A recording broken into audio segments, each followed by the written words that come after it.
Good morning, ma'am. Are you Britney Good Davis? morning. Yes. And Miss Davis, did you get someone hired? No. It's kind of expensive, but Who'd you, real expensive. I'm not even working right now. But I who, went through who'd you talk to? the legal aid. I put in an application for legal aid. It's a Okay. place that help you get a lawyer, but they say it could take 6 months to a year. So Okay. So did you talk to any other lawyers like I told you? the first three that I talked to, wow, I talked to like probably eight of them. But the lowest there goes like 2,000 to start off. Do you have the names of the lawyers that I asked you that you talked to? Um, you asked me that last time. I was on. Right. And then I reset you to talk to them more or get Mhm. someone hired. So I did you talked to talk to Brenshard. I talked. For Britney Davis, the judge had already given clear instructions at the last hearing. Contact specific attorneys and come back with proof that she was actively trying to secure legal representation. It sounds simple, but in court, the smallest details, names, notes, documentation, matter far more than most people realize. Remember their name? Brenshard. There's one that's brothers. why wouldn't you write that down and bring it? I wasn't expecting that I had to. So it looks like you weren't what? I wasn't expecting that I had to. So if you're okay. If I tell you to go talk to some lawyers and bring me the names of the lawyers you've talked to, and you don't think you can remember them, then I would think just common sense would tell you to write them down so that you could tell me that you did what I ordered you so that you wouldn't go back to jail. Right? I did do what you ordered me to do. Okay. The So first time. I ordered you to bring back the names as well, not just talk to them, but bring back who you talked to so that I know who you talked to and that you're doing what I asked you to do. Right? The Right? cheapest ones that I've given you the last time I was here is the main ones that I was looking into. Okay. But when you left last time, I gave you specific instructions, Okay. right? Right. Okay. So are you wearing your drug patch? Yes, ma'am. So it looks like back on,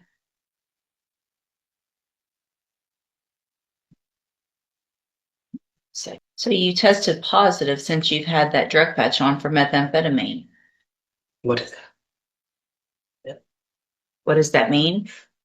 I don't. But what with the patch? Mm-hmm. Looks like you tested positive for methamphetamine, cocaine, and cocaine. Uh, Hold on. Let me print it out so I can read it better.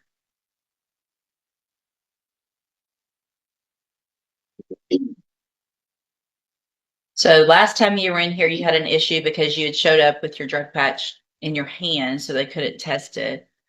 So I tested you in court, and then I made you get the drug patch put on again and told you to keep it on. And then the drug patch that was put on January 25th,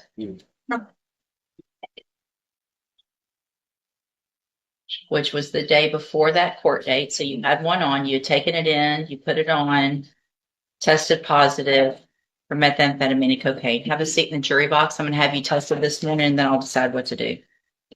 Drug patches are not one-time tests. They continuously monitor the wearer's sweat over several days, detecting drug metabolites that enter the body.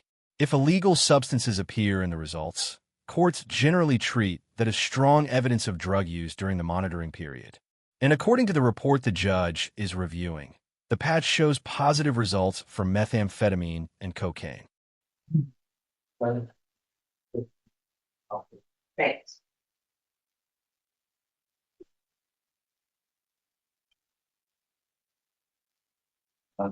Actually, come on, ma'am. Come on back up here. I know what I'm going to do. So, Ms. Davis, obviously it is a violation of your bond conditions to use any illegal substances, right? And so you tested positive for cocaine and methamphetamine on that drug patch, in addition to in the past not having it on correctly, and you didn't do what I asked you to do or ordered you to do also here. So I'm going to raise your bond at this time for those violations to $100,000. You will keep your court-appointed attorney while you're in custody. They'll be out to see you, and we'll just see what we do with your case at that point. You can go back with the bailiff. wow. Ma'am, come on back again. After reviewing the positive drug patch results and the earlier compliance issues, she determines that the bond conditions were violated. Instead of releasing the defendant under the same terms, the court raises the bond to $100,000 and orders her taken back into custody. That decision immediately changes her situation, from appearing in court while free to facing the rest of the case from jail unless the new bond is posted. Oh, you want an example out of it? Let's see. I'll make an example out of I mean, anybody. I don't Hang see on. how you so. You want to stand here? You don't. I don't. You want to stand here and be disrespectful? No, I I just will want make you an to example. understand my situation. Like, I don't care what your I'm not situation. making no excuses. Okay. I take accountability. Right. So you tested positive for methamphetamine and cocaine. I don't know how the patch work, ma'am. I haven't been doing any drugs. Well, you did something. I don't know if that's like the patch pick up sweat. I don't know if that's like after the process or what, but I haven't been doing anything. All right. Go back with the bailiff. This hearing illustrates how quickly a routine bond review can escalate when the court believes the defendant has violated the conditions of release. Britney Davis appears before the judge expecting to discuss her efforts to hire an attorney. Instead, the hearing becomes a turning point in her case. At the start of the exchange, the judge asks Davis whether she was able to hire a lawyer. Davis explains that she cannot currently afford private counsel and has applied for legal aid, which she says could take several months. She also tells the court that she spoke with multiple lawyers but did not hire one because the costs were too high. However, the judge focuses on a specific instruction given during the previous hearing. Davis had been ordered not only to contact attorneys, but also to return to court with the names of the lawyers she spoke with. When the judge asks for those names, Davis says she cannot remember them and did not write them down. In court proceedings, details like this matter. Judges often rely on documentation to verify the defendants are following instructions. Without the names or written proof, the judge questions whether Davis fully complied with the court's order. Being released before trial comes with conditions that courts expect to be followed closely. When those conditions are violated, especially with drug monitoring involved, judges often respond quickly to protect the integrity of the court's orders. For many defendants, the lesson from hearings like this is simple but critical. When a judge gives instructions tied to your bond, documenting every step and following every requirement can make the difference between staying free and returning to custody while your case continues. Do you think the judge made the right call based on the information presented in court? Share your thoughts below. And if you want more real courtroom breakdowns like this one, make sure to like the video and subscribe for future cases.